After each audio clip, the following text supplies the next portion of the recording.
صعب نقدر نحدد سبب الوفاة إلا بعد تجميع كل أجزاء الجثة. حسام، أجزاء الجثة إيه؟ حصل ادهم باشا، انا عملت نشر في البلد كلها، اي حد يلاقي اي اجزاء يبلغ اقرب مركز هنا. ماشي. معقول اللي بقى بيحصل ده؟ ازاي حد يجي له قلب يعمل المصيبه السوداء دي؟ دي أول مرة تشوفي الجريمة؟ لا يا ادهم مش اول مره، بس مش معقول ده يبقى العادي. انا بس مش قادره اصدق اللي بقى بيحصل. طيب اهدي. خلينا بس نفكر بهدوء.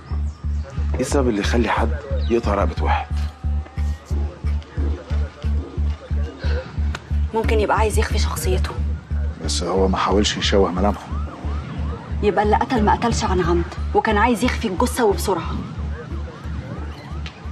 يخفي الجثة ولا الراس بس؟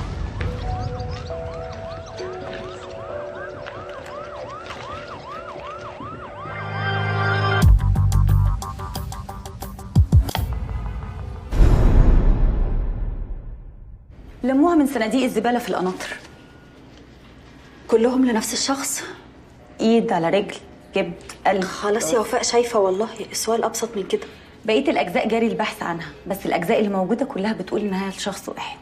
هقدر أقولك تقرير أدق بعد الفحص. افحصي بقى، ربنا معاكي، كلميني. احب ابلغكم ان البصمات اللي خدتها دكتوره وفاء من الجثه ما انطبقتش على اي مسجل. يعني كده احنا قدامنا حد ملوش سوابق. على كده هنستبعد البلطجية وشغل العصابات مع بعضها. بس في جماعات متطرفه بتقطع الراس بعد ما بتحكم على اللي قدامها بالكفر. مظبوط، بس الجماعات دي ليها سلوك مختلف. يعني الجماعات دي استعراضية قوي. لو عملت حاجة زي كده هتظهرها، مش هتخفي راس في كيس زبالة اسود. طب انا كنت بفكر في حاجة. فاكرين زمان كان في موضة كده بتاعت الستات لما بيقتلوا جوازهم بيقطعوهم وبيحطوهم في كاس زبالة. يعني كان قصدي انها ممكن تبقى حاجة شبه كده. على العموم احنا قدام قضية غريبة لازم نحلها. عمرها ما حصلت قبل كده يا ادهم. انا دخلت مرتين على السيستم عشان اشوف بصمات، ملهاش اي اثر حتى عند موظفين الحكومه. معلش يا وجدي، كان لازم ابقى واثق. لازم تبقى واثق، عمر سيستم البصمات ما غلط. طب العينات اللي جت من الطب الشرعي ما جابتش جديد؟ اثبتت ان مفيش تسمم ولا مواد مخدره ولا كحول. واضح انه كان ريفي محترم. ريفي؟